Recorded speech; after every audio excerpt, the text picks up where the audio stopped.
doutor Sérgio Luiz da Silva Lopes, natural da cidade de Bagé, no Rio Grande do Sul, é casado e pai de 3 filhos. Médico psiquiatra, formado pela Universidade Católica de Pelotas, administra a Clínica de Psiquiatria e Psicoterapia, além de ser fundador e presidente da Associação Médico Espírita de Pelotas. Possui diversos artigos publicados no jornal Diálogo Espírita e na revista A Reencarnação, da Federação Espírita do Rio Grande do Sul. Também é autor do livro Leis Morais e Saúde Mental, um estudo da 3ª parte do Livro dos Espíritos, em que o médico Sérgio Lopes alia o seu conhecimento acadêmico da psiquiatria às leis morais baseadas nos ensinamentos da doutrina espírita. Já realizou palestras em vários lugares do Brasil e do exterior, como na Inglaterra, Portugal e Alemanha. Este ano, o 6º Semestre tem a oportunidade de trazer para o Nordeste o doutor Sérgio Lopes, que vai dividir com os participantes deste evento seus conhecimentos sobre causas espirituais dos transtornos mentais, psiquismo humano e mediunidade.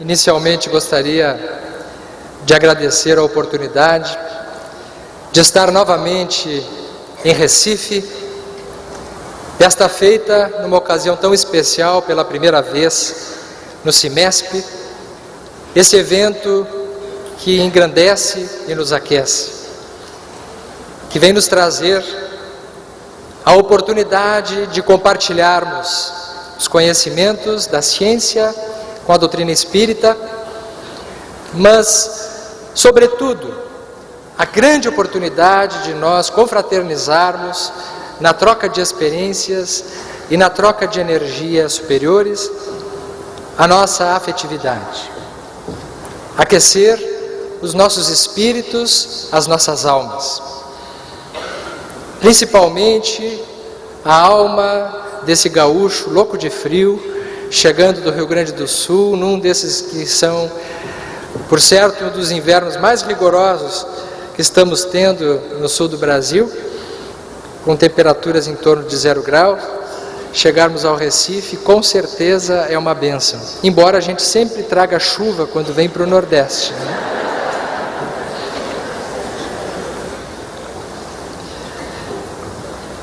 Mas chega também um paciente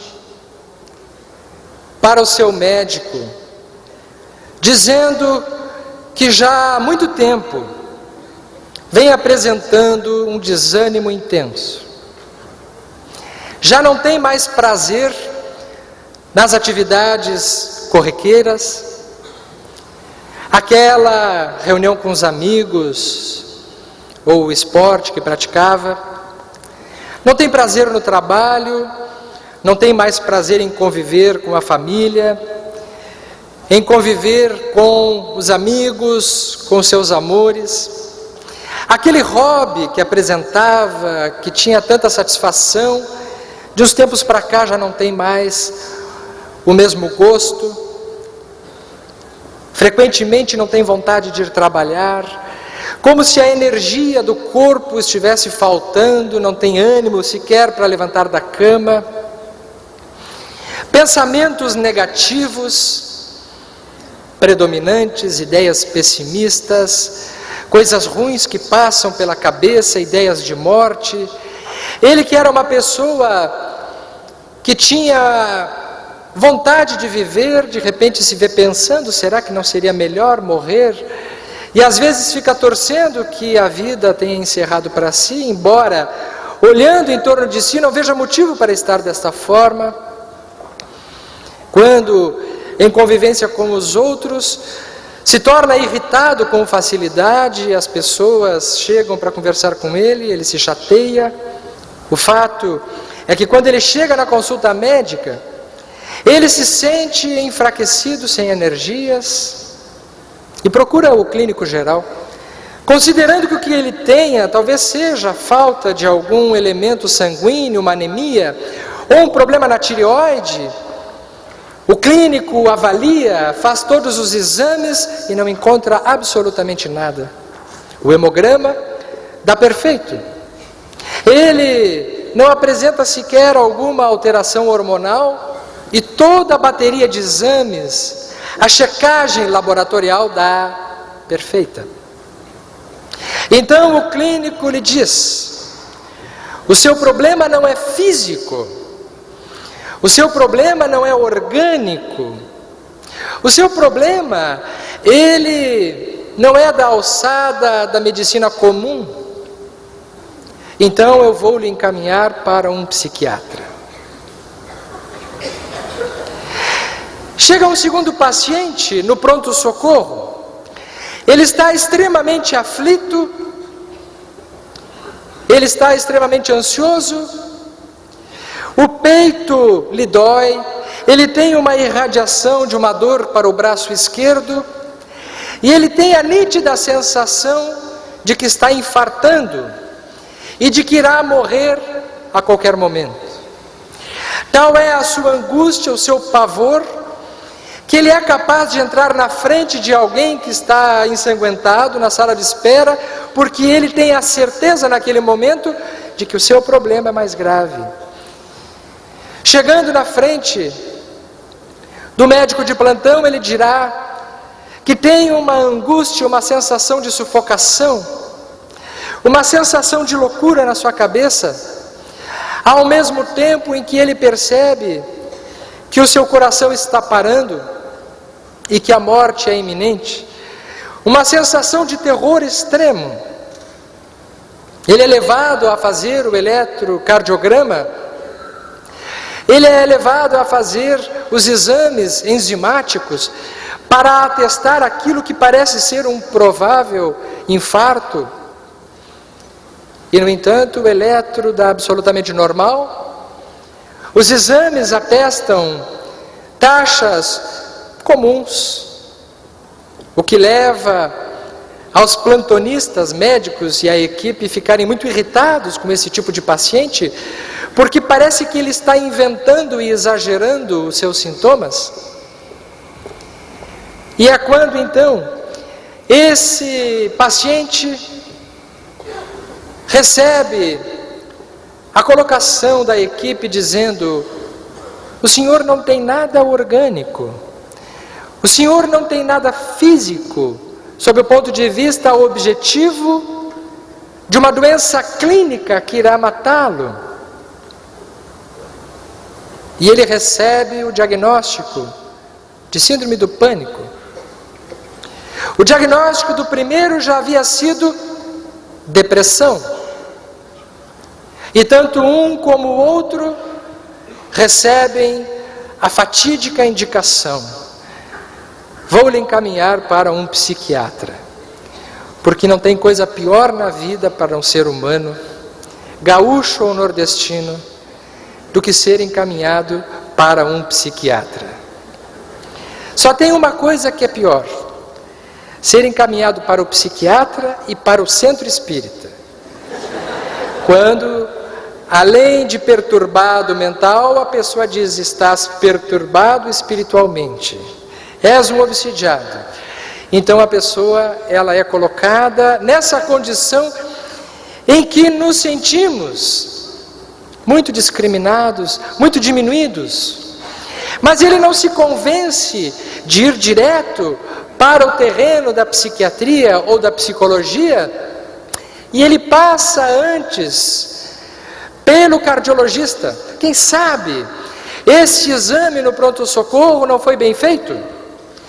E passa a fazer todos os exames novamente com todas as baterias tecnológicas, modernas e fantásticas que temos do arsenal médico para detectar as minúcias do corpo físico.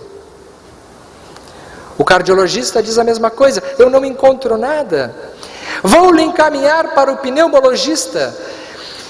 E ele vai então para o pneumologista, faz os testes ventilatórios, quem sabe seja uma infecção pulmonar, porque uma infecção pulmonar pode também dar dor no peito, pode dar falta de ar, uma pneumonia.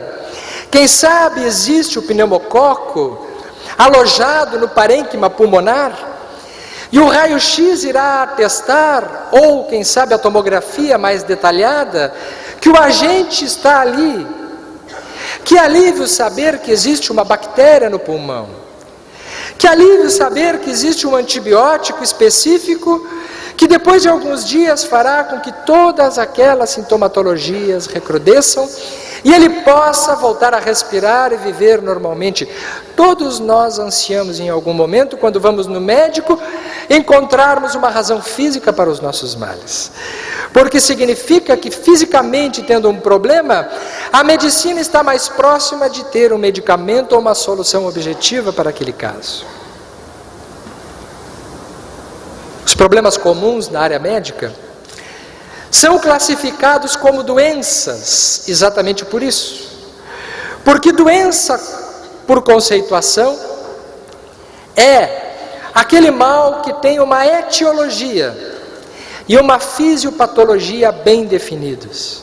Ou seja, sabe-se a origem, como por exemplo o estreptococo na garganta, nas amígdalas, ocasionando amigdalite, inflamando a região das amígdalas e também gerando as placas bacterianas. Um antibiótico comum será capaz de, em 3 a 5 dias, resolver esse problema. A febre diminui e o indivíduo terá o seu retorno à saúde normal. Mas no pneumologista, aquele que estava com dor no peito e com problema de sufocação, que foi diagnosticado que ele tinha um problema psiquiátrico e que foi dito a ele que ele tinha transtorno do pânico, no pneumologista ele ouve também a colocação: o seu pulmão está absolutamente normal. Mas quem sabe o seu problema seja neurológico. Vamos lhe encaminhar para o neurologista. E ele vai então para o neurologista. Porque talvez o seu problema seja central, talvez alguma patologia. Vamos fazer um exame de cabeça. Porque é muito comum que as pessoas, quando ditas a ela que o seu problema está na sua cabeça, ela entenda que o seu problema está no cérebro. Então vamos examinar o cérebro. E é feita a ressonância nuclear magnética para identificar aonde está no corpo, no cérebro, o problema que gera todas aquelas dores, todas aquelas sensações. E após o exame neurológico, quando também a ressonância dá absolutamente normal, então aí não tem saída. Olha, o senhor não tem nada, então vá para um psiquiatra. A psiquiatria é a especialidade de quem não tem nada. Eu trato todos os dias pessoas que chegam sem nada. São pessoas que se suicidam, ou que têm ideia de suicídio porque não tem nada. São pessoas que têm dores, fantasmas, mas na verdade não tem nada. Elas são capazes de julgar que estão morrendo por uma dor no peito, entrarem no pronto-socorro, mas na verdade aquilo não é nada. Mas que nada é esse que gera tanto sofrimento e que faz com que a depressão já seja a terceira causa de perturbações sociais e no trabalho no mundo todo, com a tendência a se transformar na segunda e primeira causa de inviabilidade profissional nos próximos anos? A diferença é que no capítulo das doenças psiquiátricas, nós não temos doenças, nós temos por classificação os transtornos. Qual a diferença conceitual de uma doença para um transtorno? Na doença, nós temos uma causa bem definida, uma etiologia. Estreptococo na amígdala é amigdalite, é uma causa bacteriana. A febre de 39 e 40 graus se deve àquela placa, àquela bactéria alojada na amígdala. Então se utiliza o antitérmico, se utiliza o antibiótico, que age naquela bactéria, que é a causa daquela problemática, e a doença amigdalite é tratada, e portanto daí a 7, 10, 15 dias, a pessoa está com a sua saúde recuperada. Em psiquiatria, e veremos também que nos transtornos espirituais, nós não temos essa etiologia bem definida sob o ponto de vista físico. E para a medicina comum, a doença, ela só é caracterizada como tal se ela tiver uma manifestação, uma etiologia, uma fisiopatologia, uma radicação biológica bem definida. No capítulo da psiquiatria, nós não vamos encontrar as depressões em nenhum exame. Não encontraremos síndrome do pânico em nenhum exame. Não encontraremos transtorno bipolar em nenhum exame. Transtorno de déficit de atenção. Todas essas perturbações são, portanto, classificadas como transtornos, porque não são doenças do corpo, são doenças da alma. Aliás, toda doença é da alma, mesmo as doenças do corpo. Elas nascem num campo imaterial e se expressam no corpo físico. De uma maneira mais evidente e radicada no organismo, como são as doenças comuns, ou através da sua expressão, modificando a sua funcionalidade através dos neurotransmissores, como é o caso dos transtornos psiquiátricos. É assim que a psiquiatria é a mais espiritual das especialidades médicas, porque nós lidamos diretamente com o espírito o tempo todo. Mas a ciência comum, é importante que se diga, ela ainda não reconhece a dimensão espiritual e a realidade espiritual como a causa primária na expressão desses transtornos ou dessas doenças. Estamos recém começando a engatinhar, sob o ponto de vista científico, que estas perturbações têm uma origem diferente da origem comum das doenças habituais. Mas já estamos caminhando para evidenciar-se que estas perturbações e esses transtornos, eles têm algo de orgânico também. A psiquiatria biológica, aqueles que estudam, os neurocientistas que estudam mais o cérebro, e que acreditam que todas as perturbações e todas as explicações do ser humano, os seus pensamentos, a sua emocionalidade, são frutos do cérebro. Esses cientistas são de enorme valor, a nosso ver, porque estão descortinando os caminhos neuroquímicos da expressão dessas patologias, principalmente através dos medicamentos. Qual é o pensamento de um neurocientista de pensamento materialista comum? Ele acredita que o cérebro alterado na sua funcionalidade, principalmente na alteração dos neurotransmissores, como é o caso da noradrenalina e da serotonina principalmente, são os responsáveis por todas essas perturbações que agora há pouco eu estava descrevendo, os sintomas. E isso tem uma razão muito forte e muito óbvia, que é a de que o uso de antidepressivos, como é o caso da depressão, ele ocasiona a melhora da depressão. Se ao utilizar-se antidepressivos em quadros que são efetivamente depressão, ou transtorno do pânico também o indivíduo melhora, é que nessa patologia, nesse transtorno, há algo de orgânico. E é verdade.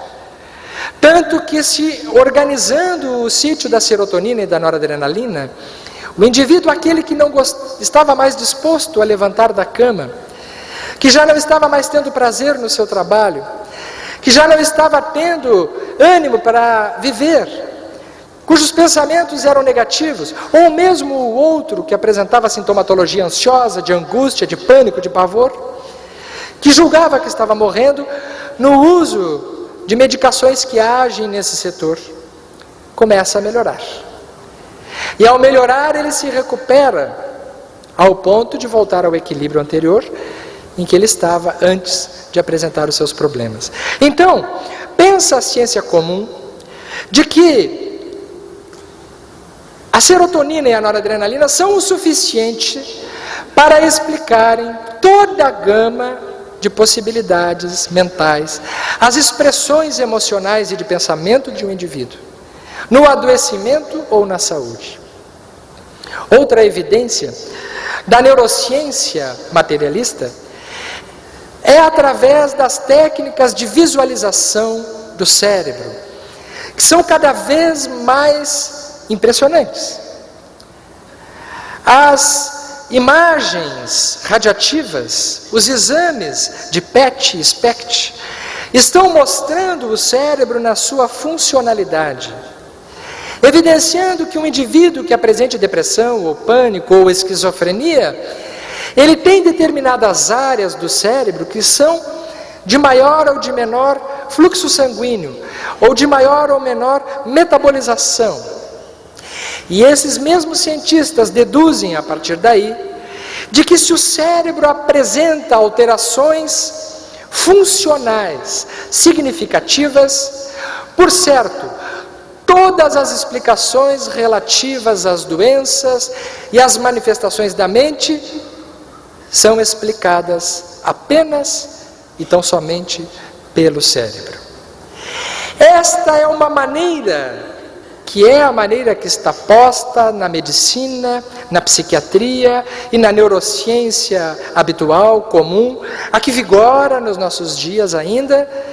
As tendências mais predominantes de apoio científico às pesquisas dos medicamentos estão assentadas nesta base, de que nós não precisamos de nada além do cérebro para explicar os transtornos mentais. Mas perguntamos, será que o cérebro sozinho consegue explicar toda a gama de fenômenos e possibilidades humanas? O Dr. Francis Crick, uma autoridade que é o descobridor do DNA, em 1994, afirmou que sim. Ele acreditava que nós, nas nossas alegrias, as nossas emoções, as nossas obras de arte, o nosso encantamento, as expressões de comunicação humana nada mais são do que o fruto das células nervosas, do que secreções cerebrais. Outros cientistas de renome vêm afirmando insistentemente nesta direção. Mas perguntamos, será que nós somos o cérebro? Ou nós nos expressamos através do cérebro? Será que os transtornos mentais são transtornos do cérebro ou transtornos no cérebro? A Folha Espírita desse mês de julho traz na sua capa a incrível história de um menino que hoje está com 11 anos de idade, de nome Colton Burpo, que em 1993, quando ele contava com 4 anos de idade, ele passou por um momento difícil na sua vida quando precisou passar por uma cirurgia de apendicite e teve aquilo que nós conhecemos como uma experiência de quase morte. No filme Ghost, que vimos agora há pouco, uma das cenas, há a experiência do desencarne. E na experiência de quase morte, quando há uma morte clínica, mas não uma morte definitiva, há uma experiência muito parecida, muito semelhante. E esse rapazinho, criança ainda naquela época, teve uma experiência de quase morte. À medida que foram passando os anos, ele foi se lembrando do que aconteceu enquanto ele estava morto na mesa de cirurgia. E ele, ainda criança, começou a revelar que ele viu, do alto da sala, o seu pai nervosamente conversando com os médicos e a sua mãe rezando na capela do hospital. Ele se viu fora do corpo e descreveu tudo o que acontecia naquele ambiente enquanto ele estava sendo atendido no seu corpo físico pela equipe médica. Mas ele foi mais além. Ele disse que encontrou o seu bisavô paterno, que ele não conhecera, e descreveu o diálogo que ele teve com o bisavô. E mais, ele encontrou com uma sua irmã, que não havia nascido. Ela disse a ele que antes dele nascer, ela teve na barriga da sua mãe, e por um infortúnio não pôde nascer. E conversou com ele, que acompanhava ele do plano espiritual, a sua trajetória naquela família. Quando ele retorna e conta para sua mãe e para o seu pai, que havia estado com o bisavô, e que havia estado com uma moça que se dizia sua irmã, e que teve interrompida a sua trajetória antes de nascer, a mãe se pôs a chorar, porque tanto a mãe quanto o pai haviam guardado em segredo um momento difícil em que ela havia passado por um aborto espontâneo, e devido à dor, à expectativa daquela gravidez desejada, mas que foi interrompida sem que desejasse, foi tão grande a dor que eles resolveram nunca comentar com ninguém. Ela sequer sabia que a sua filha seria uma menina. Estava sabendo agora, naquele momento, através do seu filho que voltava dessa experiência pós-morte, para dizer que ela existia.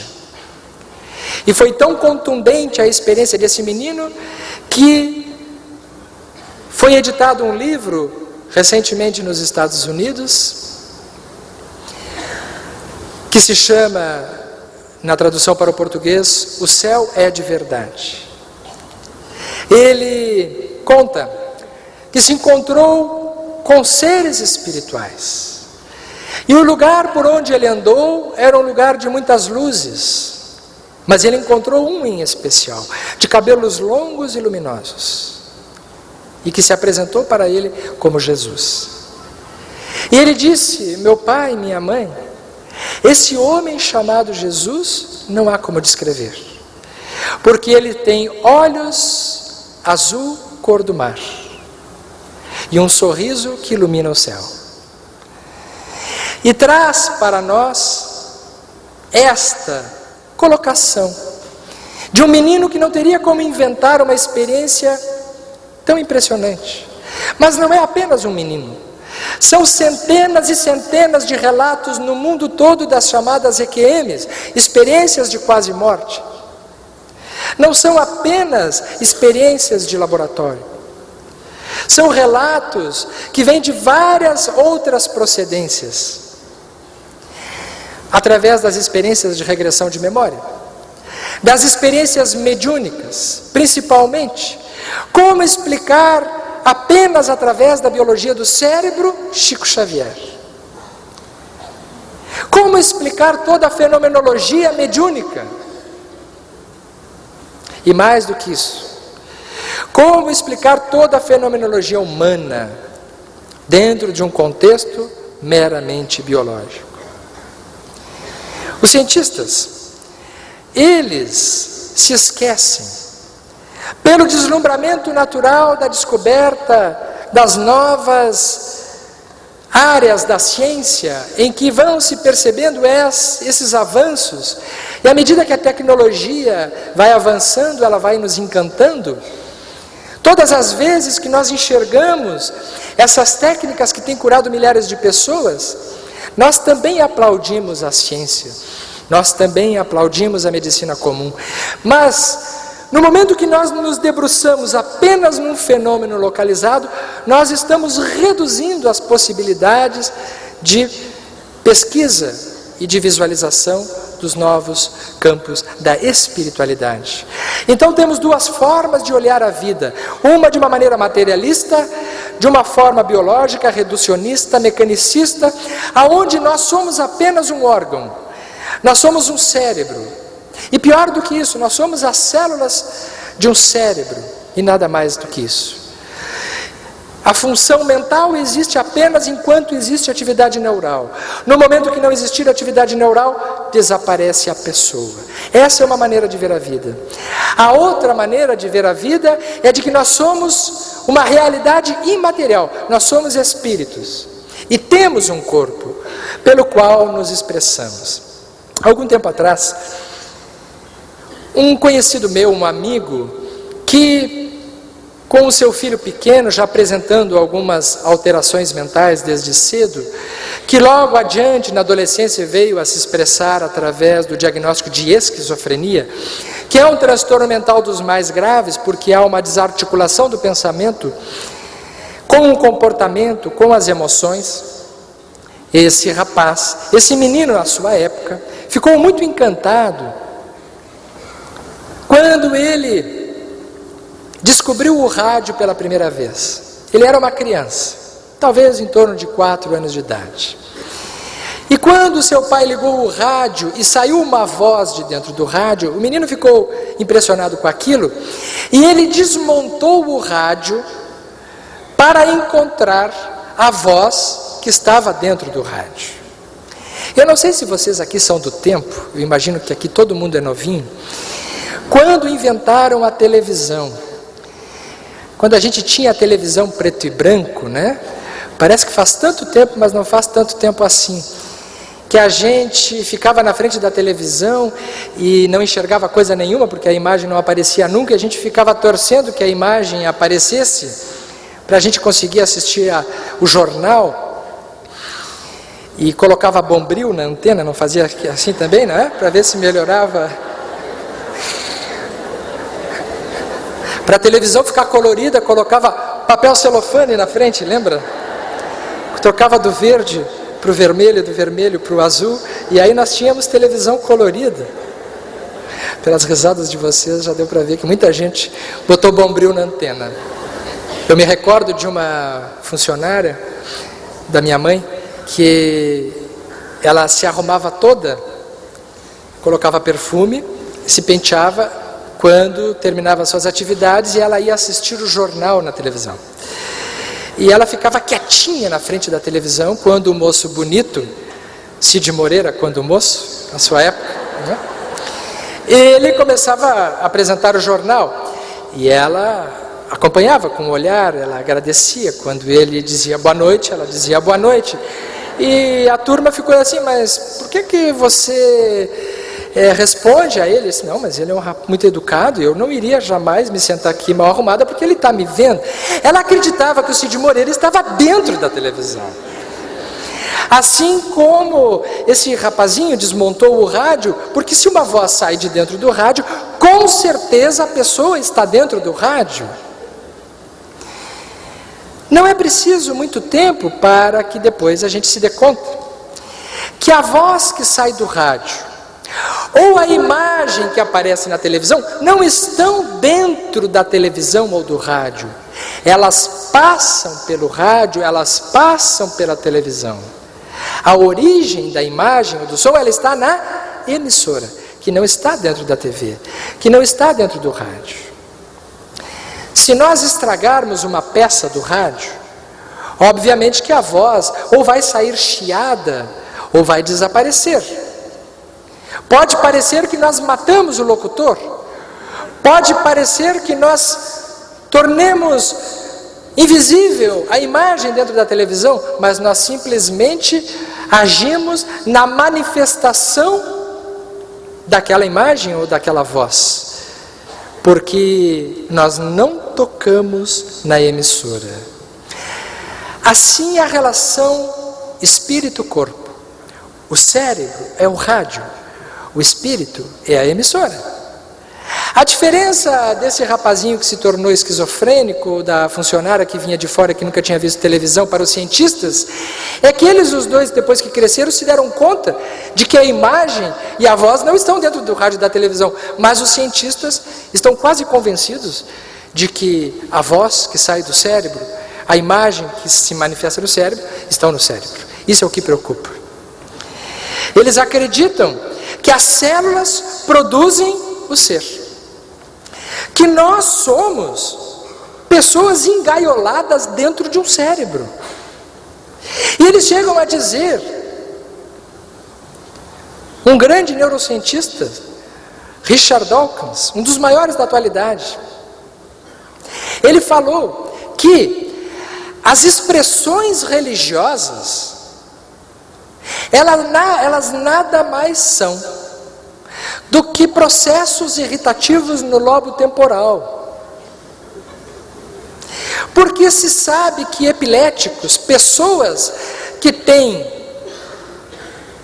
a crise convulsiva por processos irritativos no lobo temporal, podem ter visões, podem enxergar espíritos, podem ter explosões de êxtase, se sentirem missionários. Então se deduz que todo processo mediúnico, todas as visões de evidência, nada mais são do que processos irritativos no lobo temporal, que explicaria em última análise toda a fenomenologia humana. Vejam a redução, o pensamento primário. Porque quando uma explicação atinge cientificamente, consegue explicar uma área de fenômenos, ela é boa. Mas ela, quando não consegue abranger toda a fenomenologia humana, ela é insuficiente para explicar todo o processo, todo o leque de possibilidades. Então, a doutrina espírita surge como uma opção para ampliar esta visão. Kardec já nos dizia que o dia que a ciência descobrir ou entender ou demonstrar a realidade espiritual, nós teremos uma outra revolução no conhecimento. Porque assim como os antibióticos foram a decorrência natural após a descoberta dos micro-organismos, e isso foi uma grande revolução na saúde, também nós, quando estivermos trabalhando sob o ponto de vista mental, com os trabalhos de desobsessão, com a modificação da reforma íntima, com a oração, com a prece, nós estaremos fazendo uma nova revolução, como já estamos fazendo nos centros espíritas, mas na experiência científica médica comum, da mesma forma que Pasteur, à sua época. Porque a mediunidade e o atendimento aos espíritos desencarnados está para a obsessão da mesma forma que os antibióticos estão para os micro-organismos. É assim que a doutrina espírita, ela vai nos mostrando que nós não somos o cérebro, nós somos muito mais do que o cérebro. É por isso que o cérebro para num fenômeno de morte clínica e as percepções continuam. É por isso que uma pessoa está em coma e aquilo que está sendo dito para ela está sendo percebido pelo campo espiritual, está sendo impregnado nas suas células. É por isso que nós sonhamos uns com os outros e temos contatos espirituais que são confirmados depois na realidade comum. É por isso que nós encontramos uma pessoa e temos a sensação de que já a conhecemos, e depois dali nasce uma grande amizade, um grande amor, uma relação que dura uma vida inteira, muitas vezes mais intensa do que uma relação familiar, biológica, com origens orgânicas bem definidas. O físico não comanda a nossa vida, nós comandamos a nossa vida, no geral, no sentido físico, no sentido emocional, no sentido espiritual. E o Espiritismo propõe uma nova visão, de que os transtornos mentais têm origem não nas células, mas no campo espiritual. Se expressam nas células, se expressam nos neurotransmissores. Nada de incompatibilidade com o uso de medicação e atendimento espiritual. Nenhuma coisa nem outra. As duas coisas são importantes. Não há uma incompatibilidade destas duas realidades. Precisamos de coisas para o corpo, mas precisamos de coisas para a alma. O Espiritismo empresta à visão humana uma nova revolução, nos mostrando que nós somos espíritos e temos um corpo, assim como já tivemos vários corpos físicos nas outras existências, e que foi nas existências passadas, nas vidas físicas anteriores, que geramos as perturbações e os transtornos que nós temos na vida atual.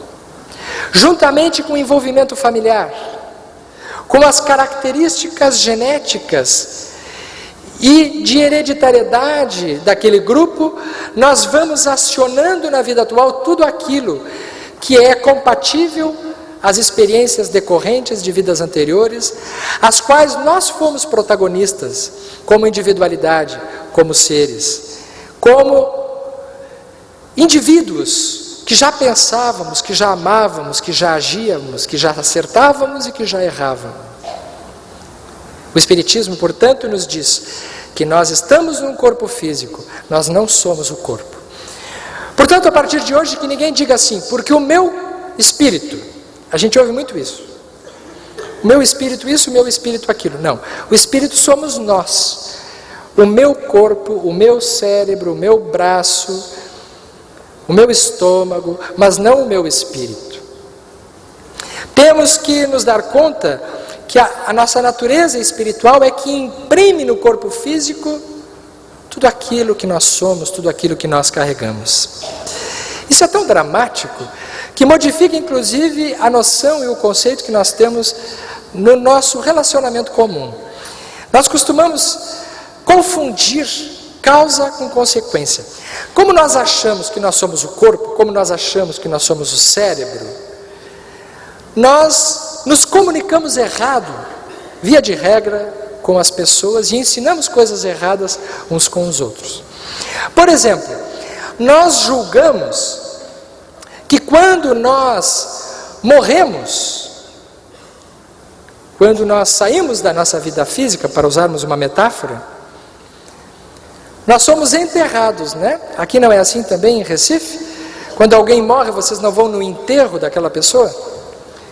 Como um dia irão no nosso? Tem até notícia no jornal, né? Convite para enterro.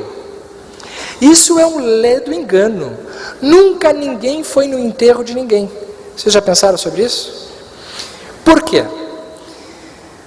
Como é o nome do nosso planeta? Terra. Então, quando nós saímos da Terra, nós não somos enterrados, nós somos desenterrados. E quando nós nascemos no mundo físico, quando nós viemos para a Terra, é que nós fomos enterrados. Se o planeta se chama Terra e nós não somos o corpo, quando nós formos num enterro, nós estamos indo num desenterro. Portanto, a partir de hoje, quando perguntarem para vocês estão indo num velório, e perguntarem onde é que você está indo? Eu estou indo no desenterro do fulano. Ele acabou de ser desenterrado, ele saiu do corpo. Veja que maravilha, saiu do corpo, não vai precisar mais comer, não vai sentir frio aqui, não sente, mas eu mesmo daqui a 2 dias estou voltando para a zona fria do estado, né? Do país. Então, desenterro. Mas em compensação, quando vocês forem visitar um amigo de vocês, um parente na maternidade que teve um nenezinho, e perguntarem para vocês onde é que vocês estão indo, vocês vão dizer, eu estou indo lá visitar mais um enterradinho que nasceu na família. Quando nós nascemos, nós fomos enterrados. Quando nós desencarnamos, nós somos desenterrados. A vida na Terra é como se fosse um processo de lapidação. É como a semente que é jogada na Terra. Ela é jogada na Terra, a semente, ela sofre a agressão dos sais, dos ácidos, do calor, do frio. E se a semente é boa, ela vai germinar e se transformar numa árvore. Assim o nosso processo espiritual. Nós somos sementes enterradas. E nós sofremos as agressões dos acontecimentos da vida, dos fatos, das situações comuns, não para nos destruir, mas para nos fortalecer e para nos tornar espíritos engrandecidos. É assim que essa árvore que sai da terra e se abre na cúpula para novas possibilidades, é a nossa trajetória. Dentro dessa dualidade inteligente, moderna, que as leis da vida proporcionaram para nós. Nós vivemos num mundo de dualidades. Enterro, desenterro. Tudo existe um duplo nessa terra, nessa vida. Vocês concordam? Branco, bonito, frio, homem, Há controvérsias nessa parte aí. Mas alto, baixo. Pequeno, vida, será? Será que o oposto de vida é morte? Novamente o nosso engano cultural.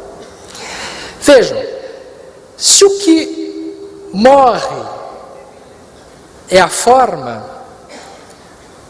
a vida, ela tem um momento de início que nós chamamos de nascimento.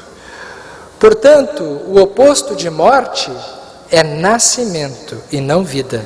Vida não tem contrários. O que nasce e o que morre são as formas da vida. Nós nunca morreremos. É por isso que o oposto de morte não é vida, é nascimento. Nós nascemos nessa existência física, mas nós já existíamos como individualidades. Nós vamos morrer na nossa forma física, mas vamos continuar existindo. Esta é a convicção, esta é a fé espírita raciocinada que nos faz enxergar a vida de um outro jeito. E que nos faz, inclusive, não temermos os acontecimentos futuros, pelo menos não temer daquela forma terrível do pensamento materialista. Se nesse momento, que não vai acontecer, caísse uma bomba aqui, todo mundo desencarnasse, nós íamos continuar numa reunião no plano espiritual, eu ia continuar falando para vocês, ia dizer, viram? Falamos, nada, todo mundo continua vivo. Por isso Jesus dizia, deixar que os mortos enterrem seus mortos. Ele sabia dessa outra possibilidade, que é a possibilidade maior, a possibilidade da nossa eternidade. E os transtornos mentais, eles têm, portanto, origem nessas outras existências, nessas experiências anteriores, em que nós, principalmente, pela nossa consciência de culpa, conforme as obras espíritas de Emmanuel, de André Luiz e de Joana de Ângeles, vamos encontrar, Manuel Filomeno de Miranda, a origem, a etiologia espiritual dos transtornos psíquicos.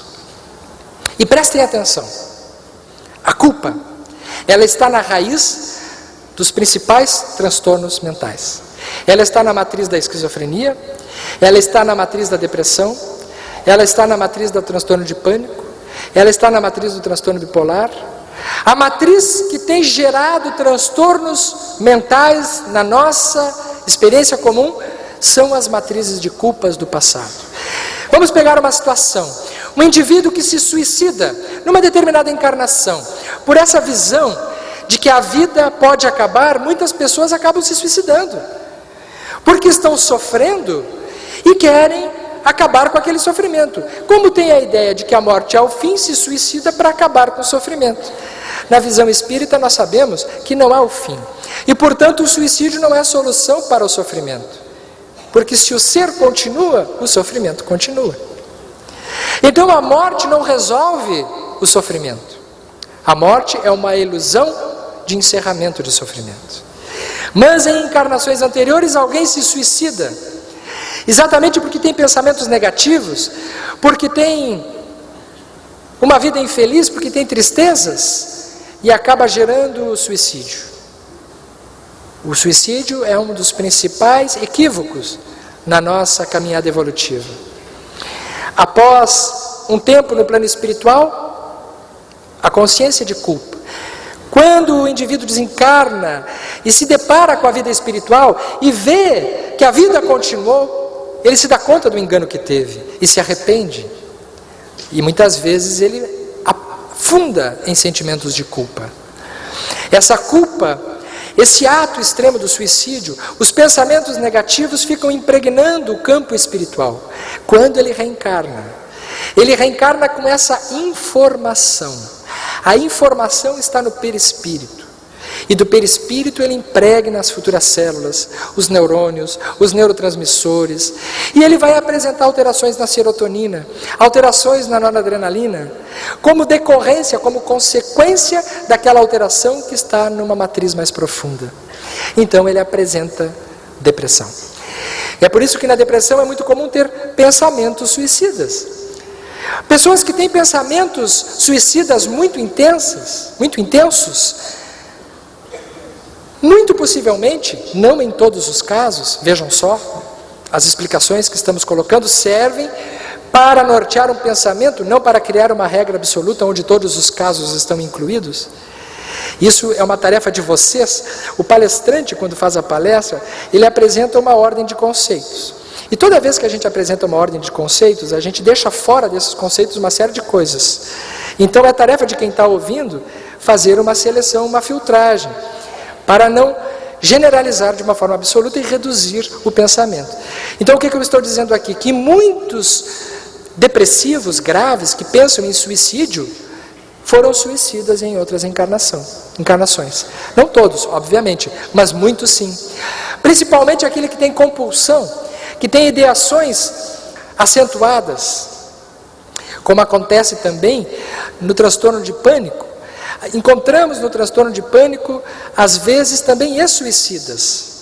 Pessoas que têm medo extremo de morrer.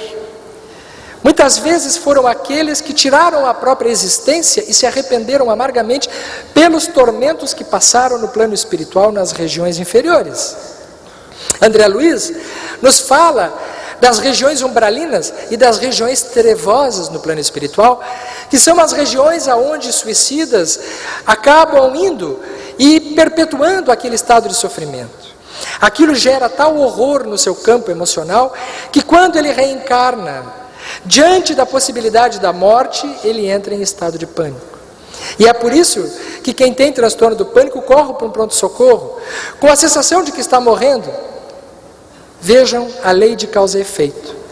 Nesta existência, ele tem medo de morrer. Na outra, ele não valorizou a vida e desperdiçou a existência. Então, de certa forma, um transtorno mental já é a cura de um mal anterior. A pessoa que está tendo um pânico de morrer nessa vida, na outra encarnação, possivelmente tirou a própria vida, no sentido de existência. E nessa encarnação, ela reencarna para valorizar a existência, tem transtorno do pânico. Tudo que ele quer é poder viver, tudo que ele quer é poder ficar na matéria. Qualquer coisa que sente, corre para o pronto-socorro, corre para o médico. É a vida lhe ensinando que a vida tem valor. É um processo educativo, não um processo punitivo. Ele não está pagando nesta vida pelo mal que cometeu na vida anterior. Ele está sendo educado nessa existência pelos erros que cometeu na existência anterior. É como um aluno que roda de ano. Quando ele repete o ano, ele não está sendo punido porque não estudou. Está lhe sendo dado uma nova oportunidade para aprender o que ele não aprendeu no ano anterior. É assim que funciona a reencarnação. Na esquizofrenia encontramos também o complexo de culpa. No livro Loucura e Obsessão, de Manuel Filomeno de Miranda, pela psicografia de Edivaldo Franco, vamos encontrar a colocação do Dr. Bezerra de Menezes acerca da esquizofrenia, das mais completas que conhecemos. Ele coloca na esquizofrenia muitas situações de indivíduos que cometeram atrocidades contra outros indivíduos. E depois, se dando conta na espiritualidade dos equívocos, dos enganos que cometeram, pela realidade espiritual da vida, ser algo muito superior daqueles interesses mesquinhos que tinham enquanto estavam na existência, entram em complexo de culpa. E frequentemente esses indivíduos, que são os obsessores deles, não o perdoando, voltam para assediá-lo. Então ele foge para o autismo, foge para o seu mundo isolacionista, foge para o recolhimento, para os refolhos da sua alma, numa tentativa inútil de fuga da sua realidade espiritual. Ele terá que passar por essa experiência dolorosa da desagregação mental, da dissociação afetiva, das alucinações, do isolamento, do preconceito, da falta de oportunidades nessa existência, exatamente como um aprendizado para que ele possa retomar o rumo no seu processo evolutivo e caminhar novamente para a sanidade mental. É assim que os transtornos mentais, eles estão bem classificados sob o ponto de vista da nosologia psiquiátrica. E os tratamentos são bem-vindos, todos eles. Mas a visão espírita amplia essa noção, nos dando esse conceito de que nós somos muito mais do que um conjunto de células nervosas. Falamos nos obsessores, a importância das causas espirituais também relacionadas aos processos obsessivos. É um capítulo ainda pouco explorado, mas tempo virá, conforme Allan Kardec, que a medicina será acompanhada pelas abordagens complementares espíritas. Porque nós sabemos que nesses transtornos, em sua absoluta maioria, essas dores são acompanhadas de perto pelos obsessores, pelas perturbações espirituais, pelas interferências obsessivas que ampliam e que agravam todos os sintomas destas perturbações que já são graves. Queremos destacar os quadros obsessivos por subjugação e por fascinação. Porque quando nós lembramos de transtornos mentais, nós lembramos apenas daqueles transtornos dolorosos. Mas temos que nos lembrar também de transtornos que estão relacionados à euforia, à mania, que estão relacionados aos usos de substâncias, como é o caso do álcool, principalmente, das drogas ilícitas, que são acompanhados de espíritos desencarnados que se aproximam para exaltar a personalidade do indivíduo. O transtorno bipolar, os transtornos de euforia, os transtornos maníacos, são transtornos de desajuste bioquímico, de neurotransmissão cerebral, sim, mas que tem no seu bojo um desarranjo espiritual e um concomitante espiritual de perturbações. Os processos de fascinação. Kardec nos falava em O Livro dos Médiuns da fascinação. A fascinação é aquela perturbação na qual o médium não se dá conta que está sendo alvo de joguete de espíritos pseudo-sábios. Quando o indivíduo está em transtorno de euforia, de transtorno maníaco, ele faz coisas absurdas e ele não se dá conta que está fazendo coisas absurdas. Os outros se dão, mas ele não aceita. Daí a recomendação da doutrina espírita em nos alertar que nós precisamos tomar muito cuidado com os nossos pensamentos, com os nossos sentimentos. Porque numa subjugação nós temos sofrimento, nós temos dores, então nós procuramos ajuda. Mas na fascinação não.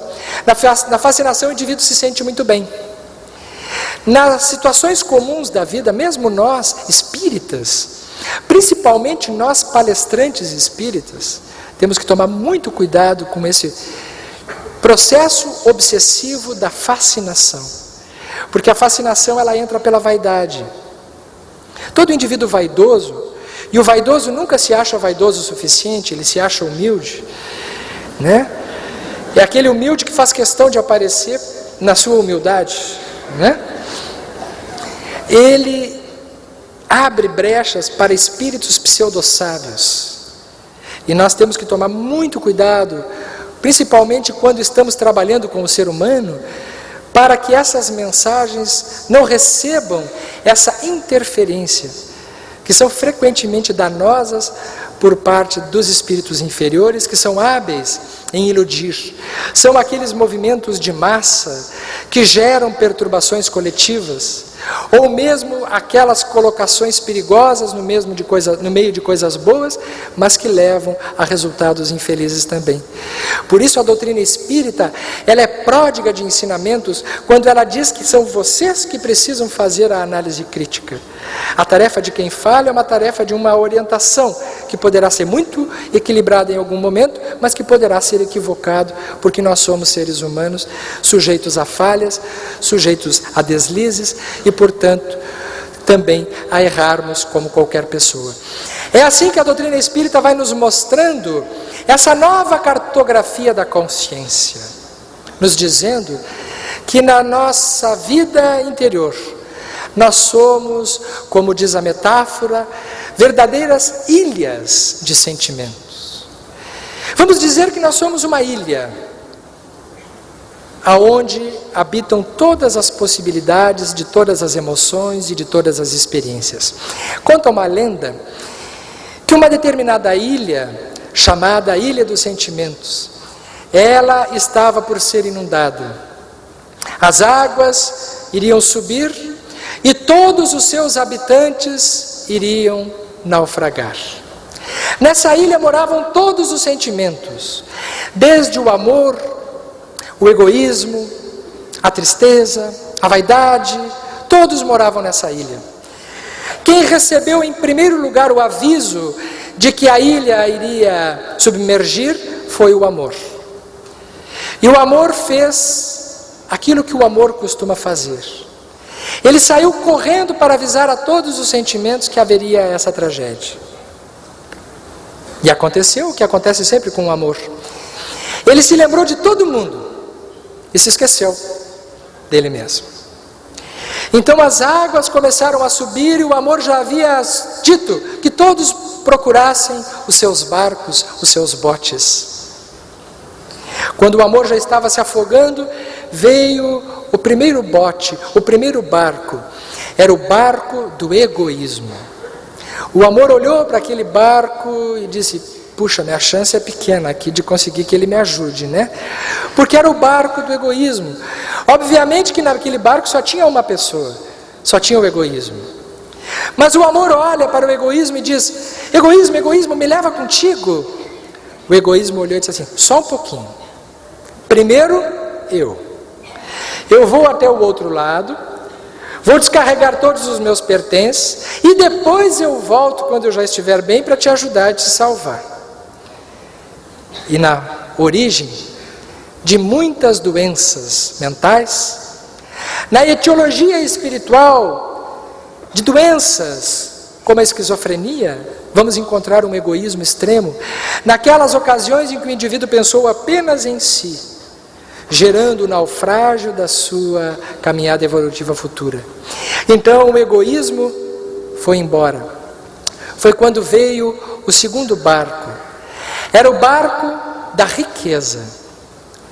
Era aquele barco bonito, cheio de ouro, cheio de prata. O amor olha para a riqueza e diz: riqueza, riqueza, me leva contigo.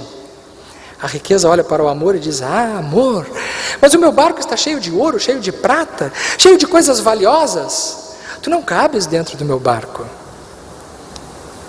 Infelizmente, algumas perturbações mentais têm a etiologia profunda e espiritual na riqueza.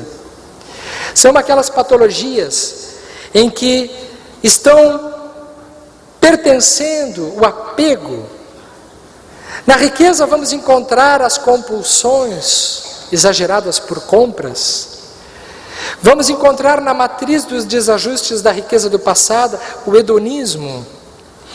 Vamos encontrar o apego material do transtorno obsessivo compulsivo, da contagem interminável de coisas, de objetos. Os indivíduos que não se desfazem, que não conseguem se desapegar e que sofrem por isso também. Todas as perturbações vinculadas à posse são oriundas de um passado espiritual onde nós nos iludimos que as coisas materiais é que realmente valiam a pena. Riqueza, riqueza, me leva contigo. Ah, amor, tu não cabes no meu barco. E foi embora a riqueza. Foi quando veio então o terceiro barco. Era o barco da vaidade. Era aquele barco bonito. Vaidade, vaidade, me leva contigo. Ah, amor, tu estás todo sujo, todo molhado. O meu barco é um barco bonito, um barco limpinho. Tu vais sujar todo o meu barco. Infelizmente, eu gosto muito de ti, amor, porque todos gostam do amor, mas tu não podes ir comigo. E a vaidade, quando ela não carrega consigo o amor, ela se transforma em patologia. Todas as patologias relacionadas ao narcisismo, todas as patologias ligadas aos transtornos bipolares, desde a depressão, aos transtornos maníacos, as ideias delirantes de grandiosidade, têm a ver, na sua matriz profunda, com a vaidade. Porque existe a vaidade física, os transtornos de imagem, os transtornos disruptivos de imagem, aquela pessoa que se olha no espelho e está sempre enxergando um defeito em si. Às vezes vai fazer uma cirurgia plástica para corrigir algo no físico que não é no físico, que é na mente e que é no espírito. Portanto, são perturbações da vaidade na caminhada evolutiva do espírito, onde ele se perdeu na aparência e agora, como disfunção, como funcionalidade alterada do cérebro, ele não consegue se enxergar dentro de uma perspectiva realista. Mas existe também a vaidade intelectual, que é muito perigosa, tanto quanto ou mais do que a vaidade física. É a vaidade do poder, é a vaidade do prestígio, é a vaidade da fama, é a vaidade que leva à necessidade do indivíduo ter a aprovação dos outros. Quando ele executa as coisas da sua vida em torno da grandiosidade de si mesmo. Nessa época em que vivemos o culto ao ego, em que o eu é o mais importante. Quando a pessoa diz que o importante é ser feliz, muitas vezes ela esquece de que se a sua felicidade estiver acontecendo em cima da tristeza dos outros, essa felicidade ela não é legítima. Não temos direito a nada que nos seja motivo de felicidade, que seja motivo de tristeza para o nosso próximo.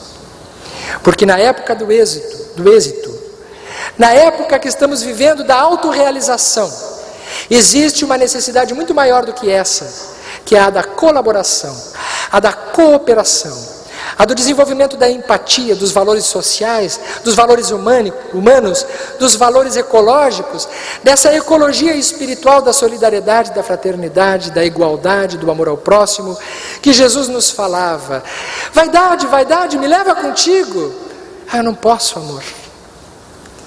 E a vaidade, se descobrisse que levando o amor consigo, ela seria uma vaidade positiva, porque a vaidade positiva ela existe também, nós chamamos de autoestima. Porque quando o indivíduo se valoriza e gosta de si, e gosta também dos outros, isso não é vaidade, isso é amor. O amor no plano relativo em que ele se encontra, mas ele está caminhando para um valor maior. A vaidade foi embora também. Como todos os outros, o amor começou a se afogar. Ainda levantou a cabeça, veio mais um barco. Era o barco da tristeza. Aquele barco sombrio. Aquele barco triste. Tristeza, tristeza, me salva, me leva contigo. Ah, amor, eu estou tão triste, mas tão triste, que eu prefiro ir sozinha. E o que a tristeza não sabe, é que a tristeza só é triste, porque é sozinha. Na patologia da tristeza vamos encontrar aqueles pensamentos melancólicos, negativos, que cultivamos em muitas existências de forma exagerada e que culminará em todas as patologias relacionadas à tristeza, principalmente a depressão. Os transtornos depressivos são manifestações na vida atual daquelas experiências anteriores em que insistimos na visão negativa da vida, nos comportamentos tristes, nas posturas equivocadas. Todas as vezes que pensamos que a vida não vale a pena, insistimos e permanecemos naquela postura mental, estamos construindo futuras depressões. Tristeza, me leva contigo. O amor sabe que se ele acompanhar a tristeza, ela deixa de ser tristeza. Ela se transforma em reflexão. Ela se transforma em introspecção. Porque a tristeza tem também uma função, que é fazer com que o indivíduo mergulhe dentro dele e descubra potenciais novos. Não temos como cursar pela existência sem ficarmos tristes em algum momento. Mas o que não podemos é permanecermos tristes indefinidamente. E nesse momento precisamos deixar entrar no nosso barco o amor. Amor, diz para a tristeza: tristeza, me leva contigo. Sinto muito, amor. Então vem um dos últimos barcos, o barco da alegria. É aquele barco festivo, aquele barco alegre, tinha até caixa de som dentro do barco. Alegria, alegria, me leva contigo. Mas a alegria estava tão alegre que nem viu o amor. E passou reto. O que nós chamamos de alegria muitas vezes não é alegria. É aquela alegria ruidosa, a alegria dos sentidos. Vamos encontrar nas patologias da alegria a drogadição, o alcoolismo e todas as ações humanas que levaram à embriaguez dos sentidos, as perturbações da sexualidade, as perversões, todos os incrementos de prazer de forma artificial e exagerada, todas as vezes que em outras encarnações incidimos nesse comportamento desequilibrado de alegria extrema, geramos perturbações. São as perturbações das substâncias, são os transtornos maníacos, o transtorno bipolar, os transtornos da sexualidade, as aberrações, desde a pedofilia, as perversões. Alegria, ela já tinha ido. Porque a alegria do jeito que chega, ela passa também, não é alegria. Então, foi a vez do amor se perturbar e se entristecer. Ele viu que ninguém o havia socorrido. Ele juntou as mãos e entregou a sua alma a Deus. Quando ele já estava quase se afogando, eis que surge um último barquinho. Um barco pequenino com um velhinho dentro.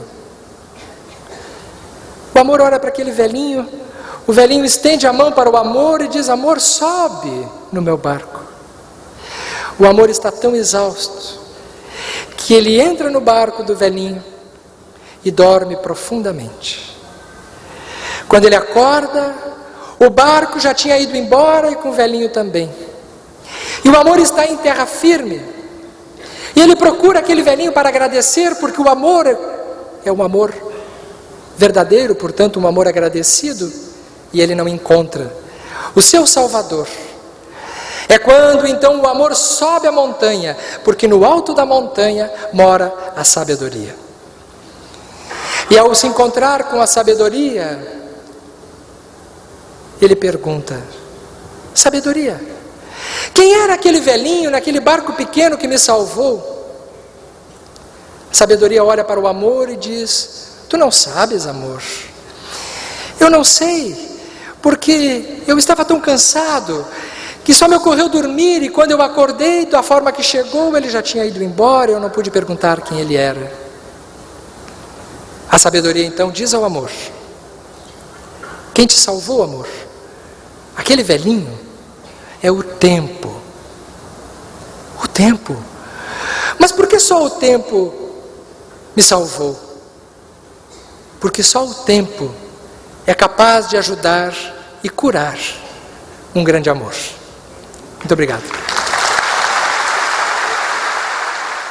Parabenizamos o nosso irmão Sérgio Lopes pela sua brilhante palestra e agradecemos pela sua inestimável contribuição ao 6º Semesp.